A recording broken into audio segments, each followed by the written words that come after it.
We got breaking developments with wild turkey and an unexpected source. Amen.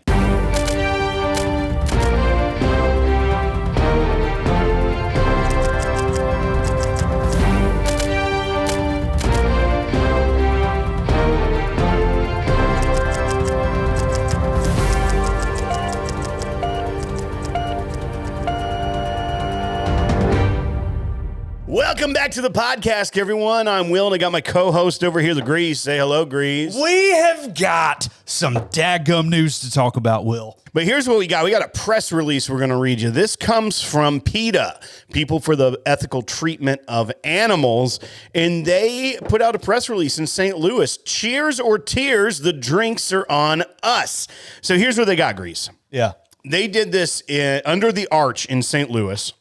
Like directly under the arch. I mean, that's what it says. How much does that cost to rent out? I don't know. I think it was just kind of in the... PETA's got fun. I mean, I think it's a park. I think they just gathered. Does PETA get government funding? No. Well, I mean, they may have some grants, but no, it's a nonprofit. So let me give you the news, and then you can do your silly banter. I don't think you know how a news broadcast goes. People want to know the details. Well, we'll get to that. You got to wait. You got to get the lead out, and then you go. So anyhow, this was whether people are delighted or depressed over the election. PETA has them covered tomorrow. This was obviously last week, so you can't partake if you're a St. Louian. But what they did was they had a gathering under the Gateway Arch to pass out free mini bottles of wild turkey bourbon, and they had tasty turkey-free roasts. And they had this quote. It said, "Turkeys are doting parents. They feel pain and fear just as we do, value their lives as much as we value ours, and want to be left in peace, not carved into pieces. Whether people are looking to celebrate or drown their sorrows, people will help everyone indulge with savory vegan roast and give us all something to be thankful for." So it's like a pre-Thanksgiving, post-election, handing out mini bottles. But I have questions. It's like appetizers, PETA-izers. It's like a little appetizer. You say that. What? PETA-izers sounds like you go to prison for it. Oh, okay. So they say number why, one, yeah.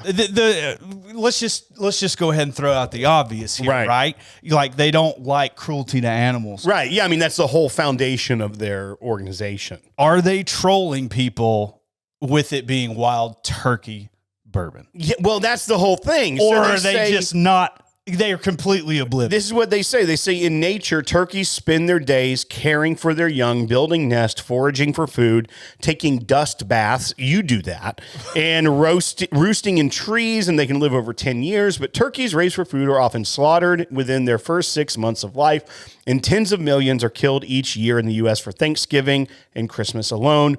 Workers hang the young birds upside down, drag them through an electrified bath, slit their throats, and dump them into scalding hot defeathering tanks. So here's my thing. Yeah. You tell me what the thing is. Well, I mean, it's kind of cool. You can go get free wild turkey. Yeah. But I feel like the brand wild turkey in and of itself should kind of be like, you know how they they had to take the Native American off the Land O'Lakes label? Yeah. And like Rebel Yell got changed to just Rebel because they're trying to get away from like the southern implications of it. Yeah, because Yell I feel totally like they did should that. be protesting outside of Lawrenceburg, Kentucky at the wild turkey thing saying, change your name, because there's a rich hunting culture, like the old decanters of the turkeys. Like this isn't saying let's preserve turkeys. I feel like the whole imagery surrounding wild turkey bourbon in and of itself lends to eating them and consuming them, and you're drinking the dirty bird, as some like to call Wild Turkey 101. I feel like they could find a cause here and really go after it, make a big splash because of the popularity of bourbon. This is much less of a splash by saying, come, we're handing out wild turkey. It's funny. Right.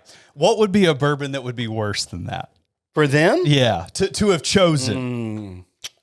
Well, I mean, there's a lot that have animal names. You think buffalo. Well, I mean, there is one end all be all they would not do. Buffalo. I was going to say the castoreum, because it actually has to use animal product, and it has excretions from an anal gland of a beaver. So I think that one would not be served. But this, have you had the floki though, or whatever it is? Pardon? It's flocky or whatever. It's an Irish whiskey. Oh, that's the sheep dung. Yes. Malted. Yeah. Malted there's dung. Sheep crap in it. Yeah, I don't know if they're like the secretion sacks. No, we're talking full on poop. No, but they pooped and they just harvest the poop. They didn't. That's happening anyways. What do you mean? They're not milking. Happening anyway. They're not milking the animal for said poop. It's just they're going and picking it up off the ground. I don't think you understand what milking is. I do. They're not forcing the animal to poop. It's just pooping and they're collecting it. Yeah, I don't think you have to force goats to poop or sheep. Yeah, you're agreeing with me. That's what I'm saying. I don't think they'd have as big of a problem of you burning animal I'm not crap. agreeing with you. I am saying that the harvest or not, you're acting like this thing's going through a water purifier filter because they harvest it. It's worse for us. I'm saying I don't think PETA cares as much if you go and pick up animal poop as you do squeezing something out of the butt of a beaver. Well, I wonder what the carbon footprint implication is. I mean, like, is it good? I mean, they're smoking it, so there's more carbon. Okay, yeah, they're burning poop. They already say that like cow farts and stuff are bad for the environment. So I feel like if you're taking the poop and then burning it a second time, that's double the carbon footprint. You know what I would like to have seen them do What? instead of wild turkey? Fighting cock. Oh yeah, that one they can't do. They can't do. Yeah, they got to get them to change the name of fighting cock because that is completely inappropriate. It's illegal. Buffalo Trace, I feel like they could be a little bit like, no, it's the area where we wish the buffalo still existed, because of, because they're not extinct. In that area they are. What area? Kentucky. Well, I mean, we could find some. No, that's why they grow them. They had the farm. They don't agree with that. Those are for slaughter. They eat those buffalo. Oh, well, yeah. Wild buffalo. What are you talking about? Wild buffalo used to be all over this area. Yeah. No, they were right, and so they're probably not a fan of Buffalo Trace because there's no more buffalo here. Yeah, because of building up distilleries. So there's difference than a buffalo and then like a bison burger. Like it's just like a whole. Those are the same. So they're not free range. A buffalo is not a real buffalo. A buffalo is a bison. Well, why do they call it a buffalo? Why do we call a mahi a dolphin? You know what? That's great. Yeah, that's great. That's a good. So anyhow, you put it in my context. I like that they were trying to be cute here and giving out free wild turkey. I think that maybe they're dabbling with their own line of morality here by not going with a completely non-animal named whiskey, but it's a gray area for them clearly, and I thought they were morally absolute. We just lost so many listeners doing this story. Why? Actually, I doubt it. Why? Maybe 3. Yeah, like 3 or 4. But anyhow, I thought that was an interesting story. You can't go get it if you live in St. Louis now because this is over, but this is something you needed to read about. 100%. This was absolute. We had to talk about this. 100%. There's topics that we get to choose, and then there's topics that choose us. This one is, and we had to do it. And cheers to executive editor Greeze on that one for pulling that story. So I did find that in the ether. All right, we got. It's amazing what happens when you Google Elon Musk. We've got another one. This is a brand new whiskey coming out, and typically we're not a big fan of celebrity whiskeys, but this one may be on the shelf. I'm a huge fan of Mila Kunis.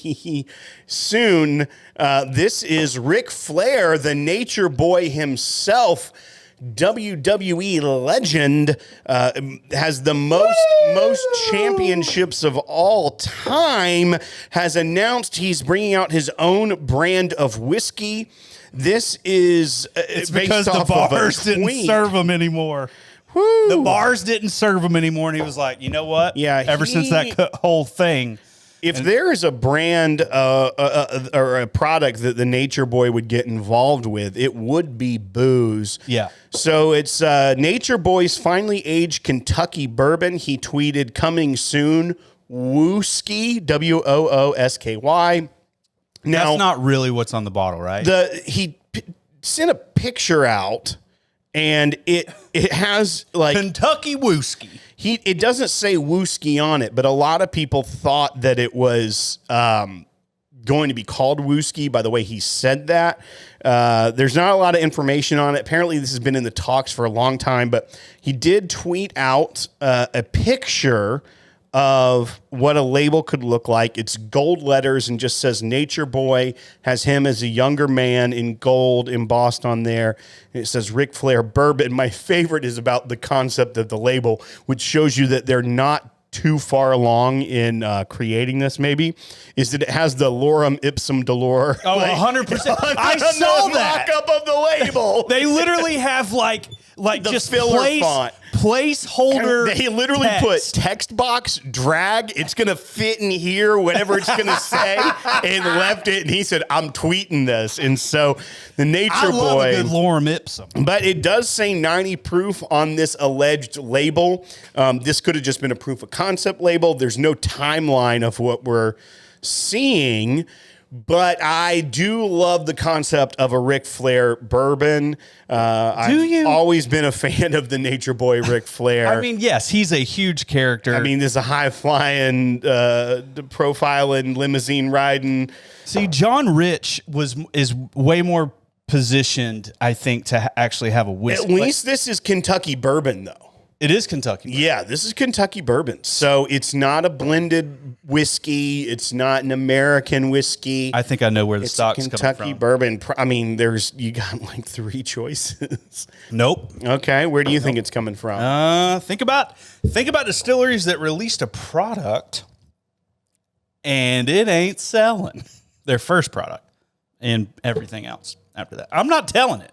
I'm not going to throw shade. I'm just saying it. Y'all can look it up. Y'all be fine. It's gonna be fine. Well, I'm not gonna say it. No, I think you're wrong. I don't think I need to say it. Is it? Does it rhyme with smash, shoal, and pea? No. Oh, okay. I don't know. I'm like, No. I don't know. I mean, Marianne didn't. I mean, they didn't slaughter it, but this was worse. Well, you know what they do slaughter? Turkeys by the millions each year. That's so many turkeys. Tens of turkeys millions. are terrible. Oh, I disagree. They're so mean. Oh, in the living form. I like to eat a turkey. Yeah. Well, I actually don't love turkey. I love fried turkey. Fried turkey. I do this hot and sweet turkey. I do every year. I've done it for the past 4 years now.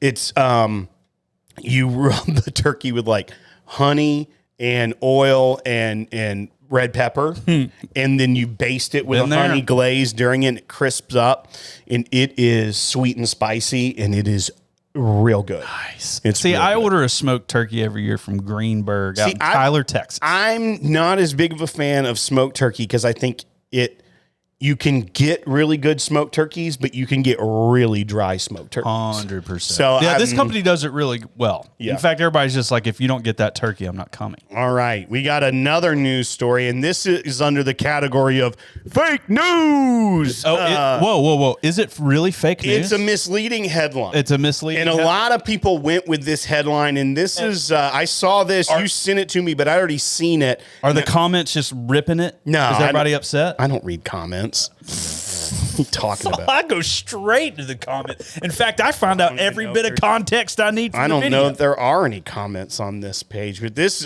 Gear Patrol had this headline. There was others similar. Julian Van Winkle's side hustle bourbon is back from the grave. It's back from the grave. So it makes it seem like this is Julian Van Winkle producing a new product again. Well, I thought that brand was earlier side hustle, and then now it's just being brought back out. And also the term side hustle, all of these things. You know what I mean. The Van Winkles made many products. That'd be like calling anything other than Buffalo. It's like Colonel Taylor is Buffalo Trace's side hustle. Like it's just not even an accurate description I get you. of what we're talking about here. But Julian Van Winkle's side hustle. But everybody's Googling side husle because we need some extra cash. The revived version of Old Commonwealth bourbon looks a lot like the old version, and Pappy for that matter, but the whiskey's very different.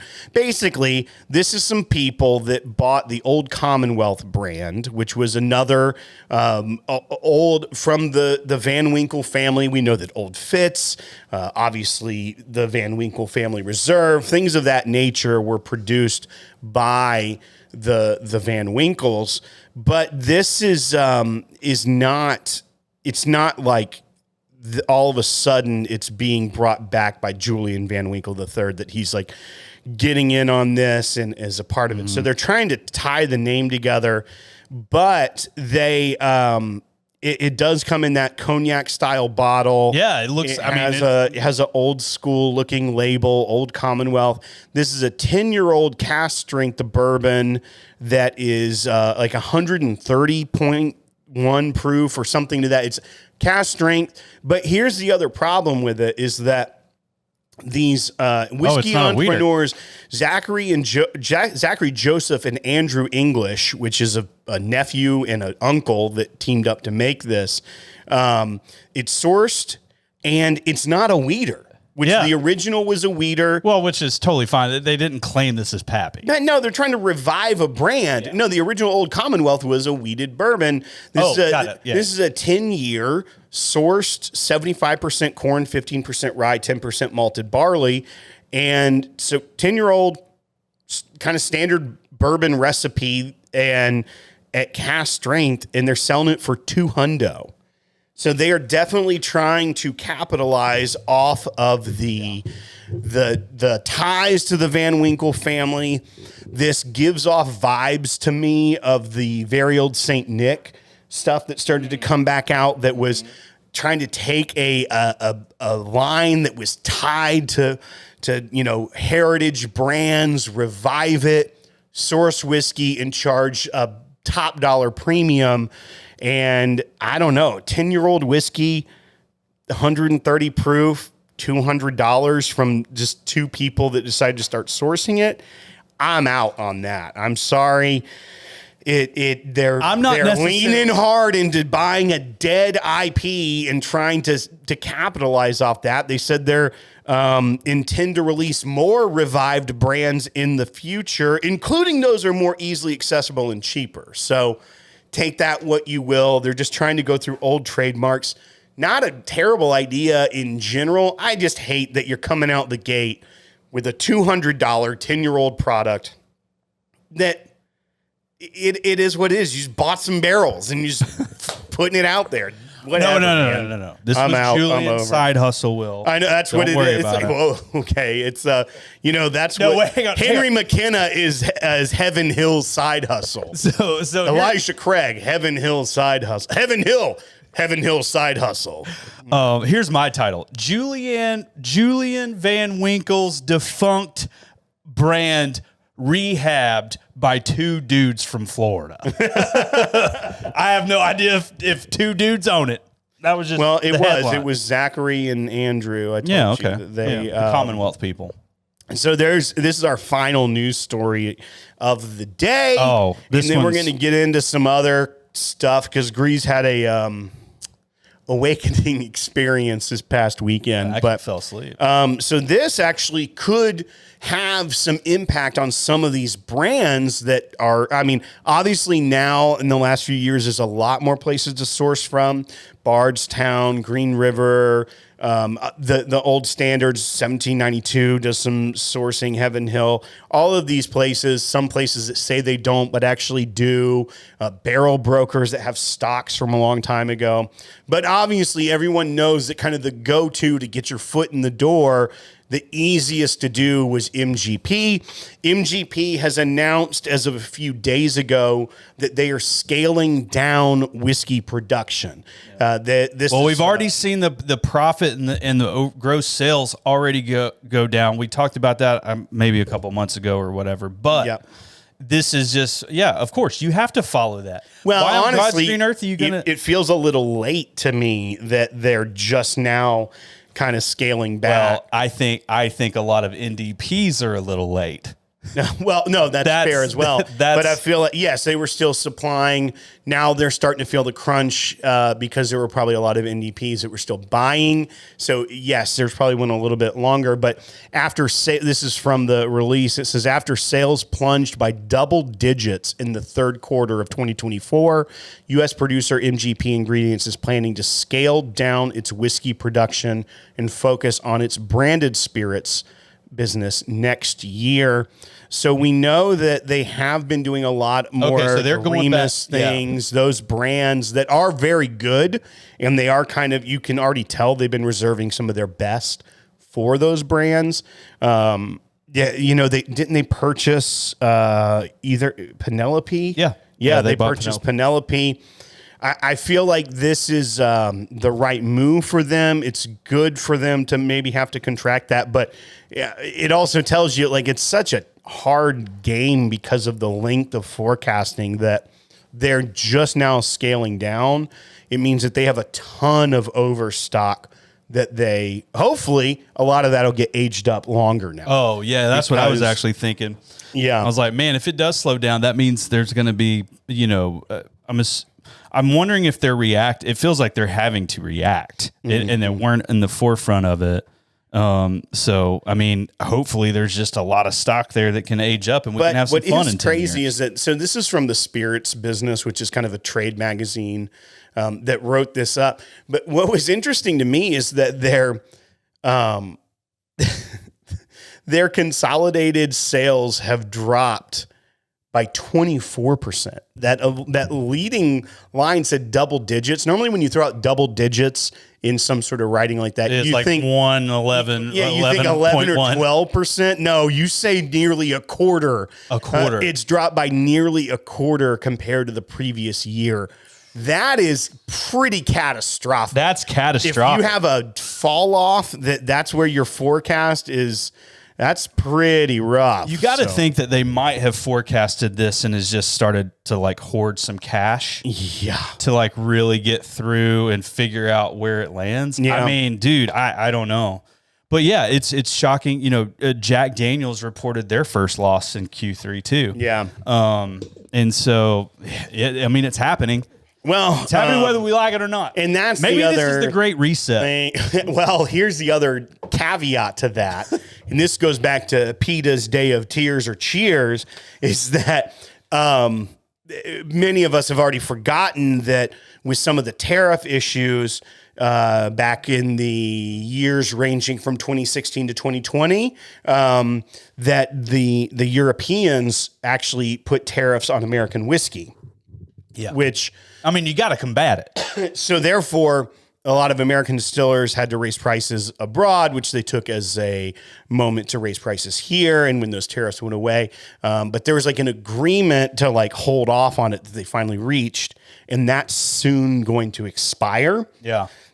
It's also coinciding with a time where tariffs are going to be used in the next few months, who knows why, as a trade negotiating tool. We'll see if that impacts it. But bright side, maybe they stop trying so hard to push American whiskey in Europe and keep it here, and maybe some of the prices level out because of supply. That could be a positive for the consumer. Well, I'm not too concerned about these giant businesses unless they've so overextended themselves that they're seeing nearly 24% decline in sales. So that is crazy. We'll see what happens. It's going to be a wild ride. We'll see who survives, who has to shift, consolidate brands, things like that. But you mentioned a great reset. I could see. 25% loss. Not lost, just decline in sales. Yeah, they're fine. They're fine right now. But dude, you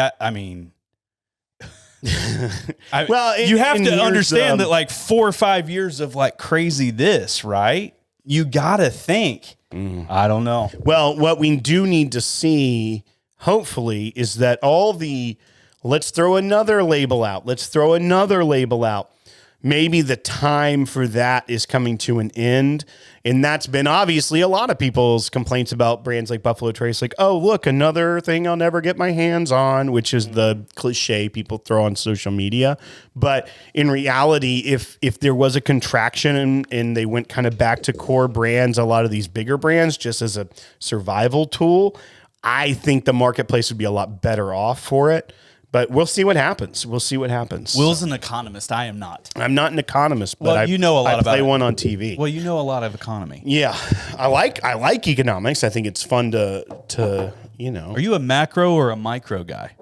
Oh, macro, 100%. Macro. Oh yeah, economic policy much more than Big picture. Okay. than nitty gritty. How do you feel about tariffs on goods? That's a much longer discussion. I knew you. I knew you. You don't have time for it, nor the brain capacity. I don't. Will starts ranting and raving, and I have no idea. So I got a massage this past week, and let me go ahead and tell you, it's my first ever massage. I've never gotten a massage before in my life. Yeah. I had a really hard week. Lauren was like, I want you to go get a massage. I was like, you know what? Fine. She tells me I got you a $45 massage. So I was like, ooh.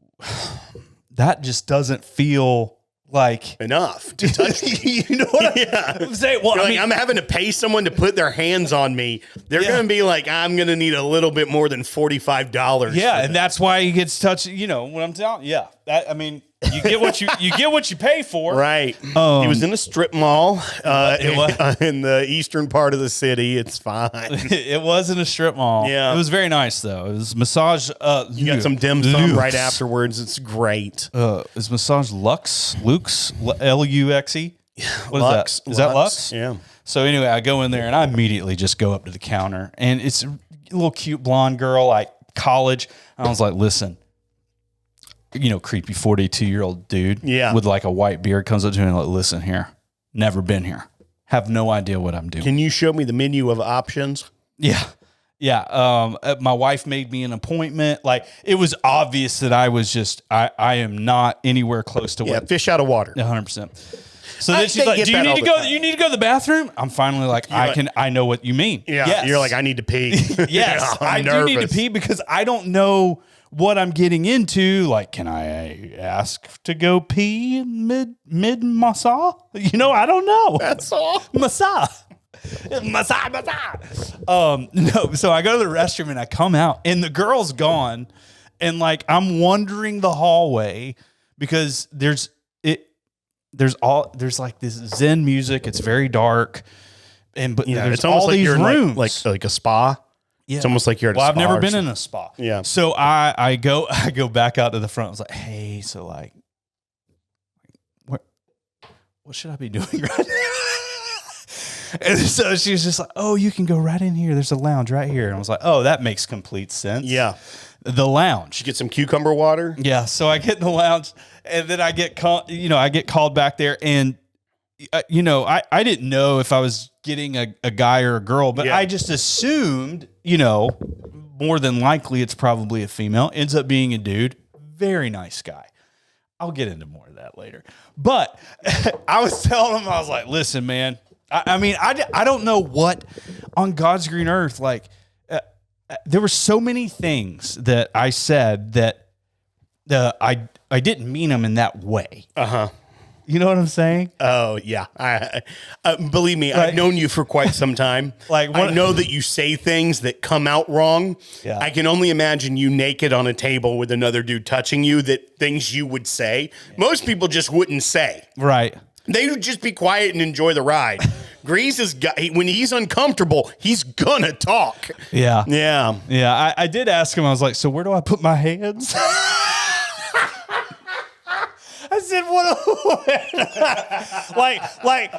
Because the bed, like, I was like, naturally, when I got on the bed, I just kind of draped them and they were just hanging. Yeah. And I was like, just put them straight back. I was like, I feel like I look stupid. Well, right? And then I tried to do this, but then this wasn't big. So then I just did this. Yeah. Just palms up. Straight back. Just laid down. Well, then I put my head down in the pillow before you even got in there. I'm glad I did. Mm-hmm. Like through the see-through pillow. Yeah. The big hole. All right. My nose started running. I couldn't quit. My nose kept running. I'm like, I'm going to just snot all over this dude's foot. So I immediately get out of the bed. You know, I didn't get fully undressed. I was like, I don't. Oh, you wouldn't go for it? No, I mean, I was pretty skimpy. Yeah. I mean, I had one article of clothing on. Right. Nah, you just got to go free. Those Borat things. It wasn't. No, but I was like, there's got to be tissues in here. There's got to be tissues. And I had to muster up enough courage to open up a drawer there. And I found Kleenexes. There you go. And so I took a little piece and shoved it up my nostril because I'm in this pillow. I can't take my hand and like do this while he's operating. So I just shoved it up in that right nostril. He's operating. I shoved it up into my right nostril, and I was just like, I just need to soak it up. Now, I was able to remove it before he got in there, and luckily I did not have any more issues, which was great. However, I did have the snot Kleenex wadded up, and I put it under my chest so he wouldn't see it. and then later on, he's like, "Are you ready to turn over?" And I was like, "Yeah, I guess so." And so I get up, I forget about the Kleenex, and he goes, "Oh my gosh, was that in here?" Like when you got in I was like, "Oh no! I grabbed it earlier. It's fine." You could have gotten a free massage. You're gonna be like, "What? I was laying on someone's tissue." Yeah, this is unbelievable. Yeah. Golly, there was a couple of other things that I said. I told you one. Yeah, of them. tell me the line. Tell me the line you let your friend Jason know. What? Hang on, I need to look at it. I need to look back. Oh yeah, and I said, I've never felt. You said I'm feeling things I've never felt before. Yeah, I said I'm feeling things that He's like, well, no, he was like, so. So we were having a discussion about. You said that to the guy. Does it feel good? He said, I'm feeling things I've never felt before. It's the greatest. That's the only one person do I know would say that to a dude who's rubbing him down. I mean, dude, this dude went back to his home. I don't know if he's married or not. He went and told somebody about this. Yeah, you were the topic of conversation later. 100%. You're like this. I'm surprised you didn't tell him, you know, my real name's Jason too. Well, and then I went out to the front after it's all set. Number one, he's very kind. You know, he was dealing with like the pressure. Like he was like, "Is this pressure good? Do you want some more pressure? Yeah. You know, do you want whatever?" And I was like, "No, man, this is great. So good. So good. So good." And then I go out to the lobby, and I'm trying to talk to these people. Yeah. And I am not necessarily I'm making less complete sentences than what I normally do. Because you just felt so good. Well, they said that I was massage drunk. I didn't know that was a thing. They called you out. Hammered. They called you out. And they tell you to drink a lot of water. Yes. They get them toxins, man. But they had to 64 ounces. Yeah, you gotta drink it. He did tell me, Jason did tell me while he was working. Oh, by the way, he did hold my hand one time and held out my arm like this and massaged my it's the best. It's great. Oh, and dude, did he take your hand like I've never had Jason. And split it like this and then like massage your palm? Oh, no. Dude. I've had a palm massage. I've never had the hand split. And when you're done, I got to tell you the most uncomfortable massage I've ever had in my life. Yeah. So he was just saying, you know, well, dadgummit, Will. Oh, I couldn't form a sentence. Yeah, you're massage drunk. Yeah, and drink 64 ounces of water. I basically told the front desk people, I was like, listen, I need that guy again. Oh, man. Tipped him 30%, said I needed him again. They gave me an appointment. I said, is that with Jason? She goes, no, I actually don't have his schedule yet. I said, you call me when you do. I got a text message. I can show you. This is real, Will. I'm not exaggerating. I believe it. I get a text message about 2 hours later and be like, we've got December 3rd for you. And you're like, I'm in. Done. Don't you dare give Jason away. Done. And dude, they sold me too. Oh, massages there are $140. I got one for $45. Yeah, right. I just signed up. Oh, you got the plan. Well, it's $89 a month, Yeah. but you get one massage a month. Yeah. But I added on to the second one for $20. So I got 2 massages Greeze is now for a $109. Yeah. Listen, Jason, I've already got you a Christmas card. Okay. Lauren has And it's not the whole family. It's just me. Oh no, it's just well, and you know what? You know what the Christmas card is? What? It's the front is our family. The back is just Jason's hands. Because I'm telling you right now, I've never felt more strong, but like soft hands. So strong, but so gentle. Just so gentle. And he was just so he was so caring about. He was so caring. He cared about me. Listen, you know that I can't. I'm gonna finish with this. Also, you can't say that in there. Listen, I am going. I just feel water. The best thing, the only honest, yeah, it's the best thing about a massage. I was not in my head for 1 second because you can't. He's hitting things that aren't meant to be hit. There's a level of pain that you can only stand for a certain amount of time. And I literally said to myself, if this goes for more than 5 seconds, I'm going to have to put an end to it. Hey, Ty Gallenbeck. Oh, that's about 8. There's your jump claps, baby. Oh man, so I am the most awkward massage situation. I've had quite a few massages. They're not my favorite. Like I can take or leave them. I get like I sometimes get really tense during it. Like I can't relax. Oh, so but here's the situation. I found that zen somewhere. Here's the situation. Samantha and I were in Korea, and there's like they have these like. I mean, the only way to say is like a theme park spa. Like you pay to get in, you can spend the whole day in there, and there's like a room that's entirely jade that's like a sauna. There's one that's like a salt cave that you can go lay in just chunks of Himalayan salt, and there's one that's like smoky. Like, but you do the whole thing, but you start at the top floor, and the top floor is divided. There's a women's side and a men's side, so that's the only place that's divided. And no one wears anything. Just walking around? Just walking around. Just nothing. Yeah. Okay. And you can't wear things. Good looking people there? Well, it was only dudes on my side. And it was Russian men and Korean men. Yeah, and baby. So it was like mobsters and then like Korean mobsters. Right. So, but then I booked. Do you think every like... I don't know. Nationality is mobsters. It's just a bunch of dudes wearing no clothes. It felt mobby. It just felt mobby. So, and I'm the only like American dude. And the good news is that because no one spoke. No one. That's the word I'm looking for. No one spoke English.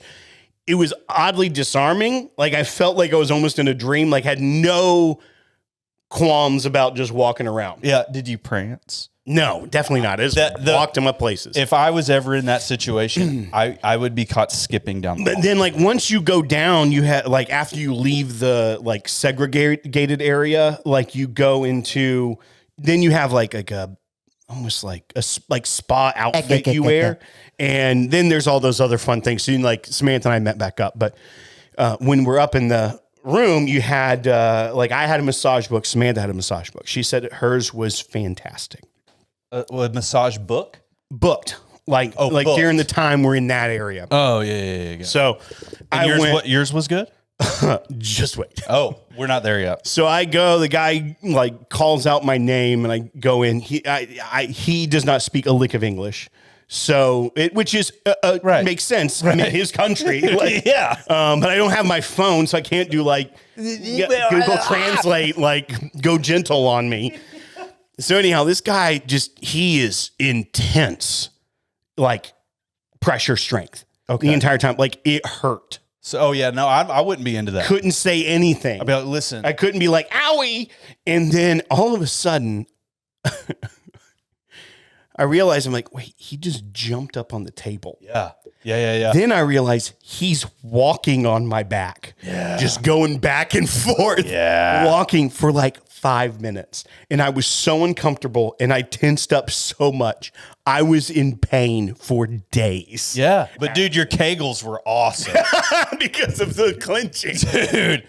So not the most pleasant experience. If I go ever back to Seoul, and I would 100% go back to, I think it's called like the House of Dragon or something. It was great, except for I would not book the massage because I was not made to be walked on like that. It was not a comfortable situation. I've been walking on you for a minute. Walking all over me. Mm-hmm. So that's it. That was mine. Dude, if Jason would have gotten up on my back and walked on it, I think it's illegal in America. I think honestly, he was a big don't dude. think you can even do that move here. He's a bigger guy. Yeah. He's a little bigger guy. All right. You would go to the 15? I would love to, Will. Let's drink something. Hit the music. And we're back from the 15. Some say we never left, Will. All right. We have Whiskey Gypsy Legacy. This is a second release. This is our buddy Raj over at Whiskey Gypsy. I've never met Raj. I haven't either, but he always sends a handwritten note when he sends us a bottle. And it is the kindest thing. Love you, Raj. Hope you're watching and love what you're doing over there. Dude, I've had dreams that he and I are both shirtless hugging at a park. Which part? Pinkerton. Oh, that's a good part. Not a lot of shade, though. It gets hot in that part. So this is batch 2 of the Legacy series. It's a remarkably crafted blend of 3 aged whiskeys. He sent us batch 1, I guess it was a year or 2 ago, and you loved it. I thought it was good. It wasn't as much my cup of tea as it was yours, but this is kind of going to be that on steroids. We're about to find out, but... So release 1 had a bourbon, a Canadian rye, and American single malt. Okay. And you've got... This one has 60% American whiskey, 84% corn, 8% rye, 8% malt, aged in a recharred American oak barrel. So that was a barrel that was used, then they charred it again and aged it for 11 years. Okay. Then it has 36% Canadian rye.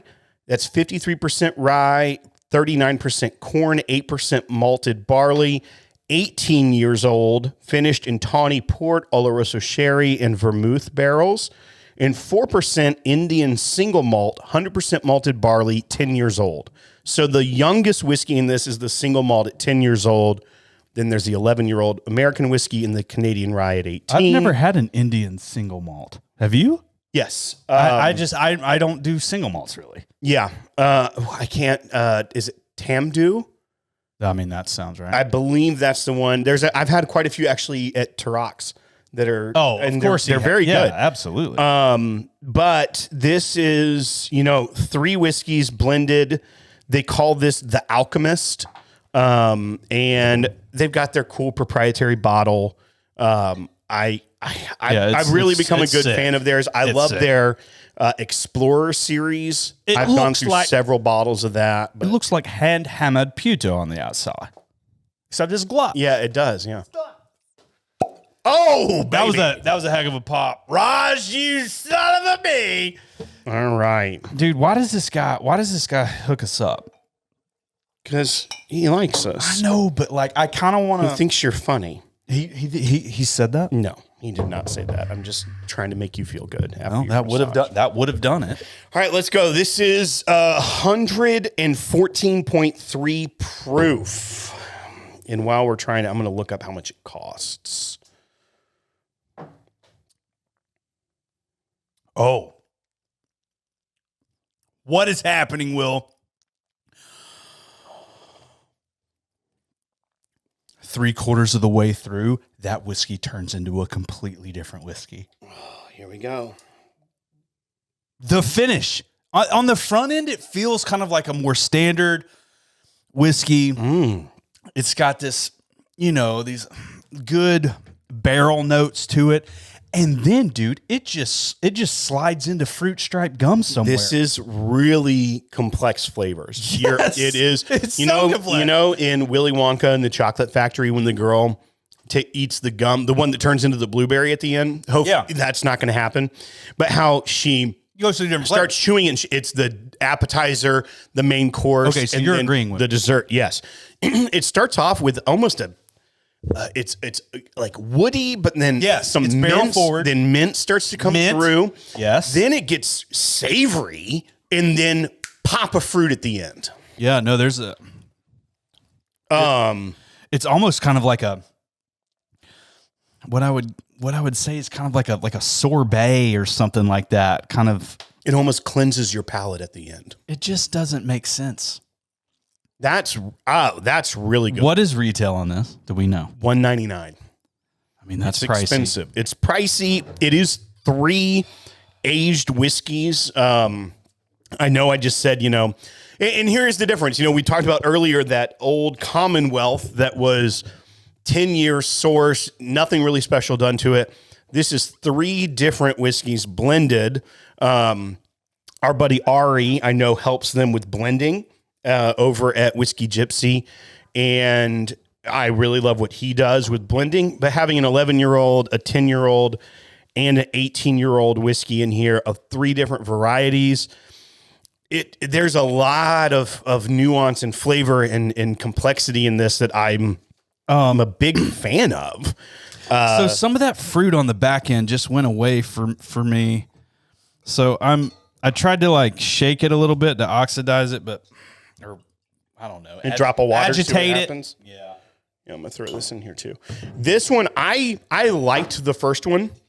I think I was like a bar because it was $200 and it wasn't my favorite profile. This one, first of all, I just did. Don't put more water in. I loved the Explorer, which is actually really cost effective, delicious. I've gone through 3 or 4 bottles. What was release 1 Journey? Was it 200?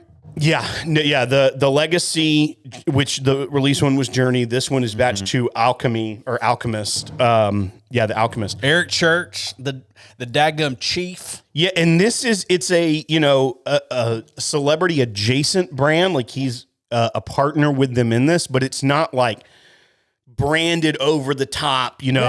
Eric Church's whiskey. Eric Church seems to me is just like, man, I don't care. I freaking love whiskey. Yeah, that's what I feel like is happening. And you know what? Oh man. Just With a water? drop of water in there. Yeah, it opens. Makes it bloom. Yeah, it really 100% does. bloom. It brings in more floral. It brings in more sweet. With the water, that fruit notes kind of come in on the finish is something interesting. I can't get back to that first finish. Yeah. I'm like, what happened? Well, it was just so explosive. Yeah. It was so obvious. Yeah, it was like a massage by Jason. Yeah, it wasn't even a thought. I'm like, oh, I know what this is. Right. Holy crap, this is changing. This is fruit. This is whatever out of nowhere. Right. Yeah, I mean, it's like barrel influence, wood, good tobacco notes, and then you're right. It just completely changes. This is the hard part for this one. The buy bar pass. The 200. Because it's $199. Yeah. All right, so here's what I'm going to say. It will go, if you did do drops of water a little bit, it would. It's not going that much further. Get a buddy, throw a party. Oh gosh. What a great idea. Throw a party with a few buddies so you're only all throwing in, $20-$30. Yeah. And drink it and kill it. And have a heck of a time. Yeah, y'all each get 4 ounces. And it's worth it. It's worth it to drink this with friends. It's always hard for me to say, go spend $200. This one, you and I are going to fight over who gets to keep the 100%. So it's that good. I want to be very clear. I think this is the most complex whiskey that they've put out in a good way. Yeah. No. Oh, yes. Dimensionally. The Whiskey Gypsy, the Explorer, I am a huge fan of. It's also $70, and I've gone through 3 bottles of it. It is such a delicious, wonderful flavor, but it is very traditional bourbon. Yes. This with the Canadian rye with those finishing techniques, I think that barrel forward being the recharred barrel 100%. actually is something that we're not used to. So you get a good, delicious punch of barrel up front. And that American whiskey, I mean, 84% corn. It's going to be naturally sweeter there. Yeah. And then having the Indian single malt that's 10 years old. Well, but that rye though was finished in Oloroso sherry, Tawny Port, and Oloroso sherry and vermouth barrels. Yeah. So that's where probably that's all where of you're this getting chaos just is like coming I mean that's chaotic. It's chaotic. Tawny Port, which is like syrupy, plum flavor. Then you get the Oloroso sherry, which is a little bit more not sour, but a little bit more of that. And then the vermouth, which is that would be almost more sour, but like briny kind of vinegary flavor coming in there that Listen, you throw those all together and that's a whirlwind in your mouth. Listen, y'all have heard me talk about Dixon Dedman and like the mastering of blending, and Ari blended this, Raj is a part of it.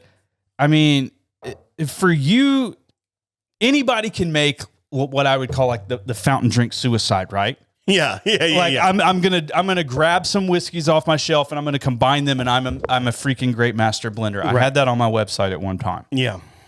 Now, but this, I mean, for so much going on, I would expect this just to be one flavor that is just not good. It all works together.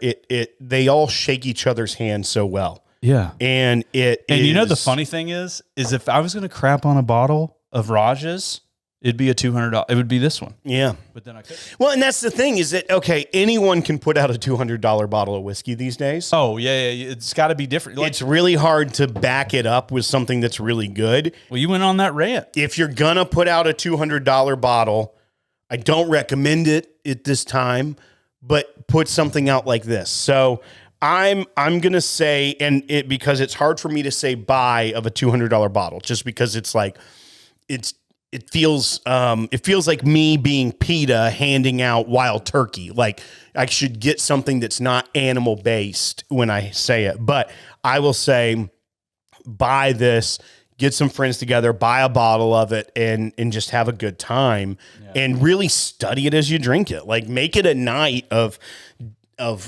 really having fun and talking about it and seeing what flavors you're getting. And I don't know anyone that's going to dislike this. Yeah, and I mean, golly, the minimum age on this is the Indian single malt at 10 years. Yeah. The Canadian rye. Well, and pull up the age statements on the first one, because I think they were significantly lower. 7 and 8 years was the bourbon, 20 years was the Canadian rye. Okay. Hang on, let me see that Canadian rye recipe.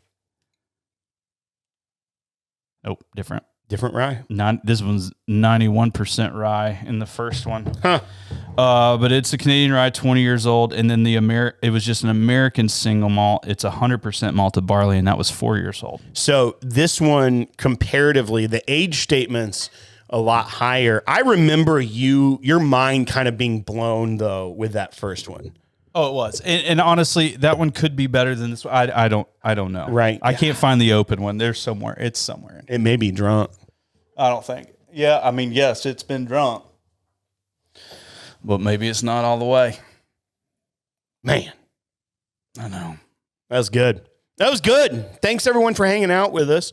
Hope you enjoyed it. Come hang out with us a little bit longer on Patreon. Buy Bar Pass. I said buy. For me, I said buy, but the caveat is just get some friends together and buy the bottle. Yeah. So I would classify that as a bar because you're not getting the whole bottle. You're getting a portion of the bottle. So that's a bar to me. I'm saying bar, hands down. Find a rich. Oh, no. Buy it yourself and then charge your friends admittance. Yeah.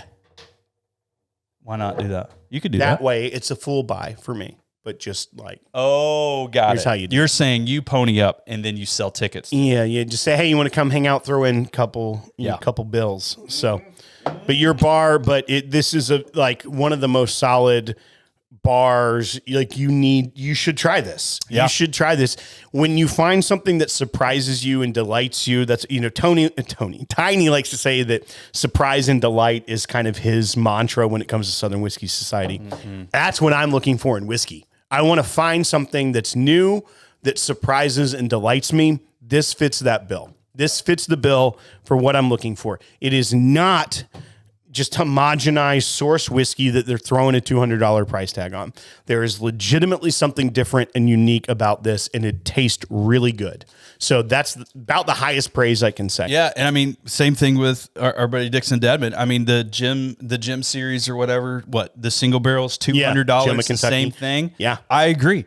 Like, once again, the level one of my favorite blending, whiskeys, really hard to say buy because it's $200, right. But I did. Right.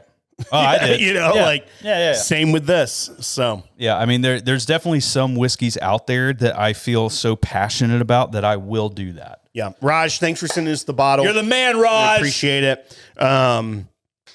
Literally, the only reason we give Raj his stuff good reviews because he sends a handwritten note. He's a gentleman and a scholar. Yeah. We love him. He hasn't sent us $5 in the mail yet. Yeah, but you can go to patreon.com/thepodcast. Come hang out with us on Town Hall or Virtual Bar Night, which we're about to hop off here and go do. So we don't know Jack, but we'll drink it, baby.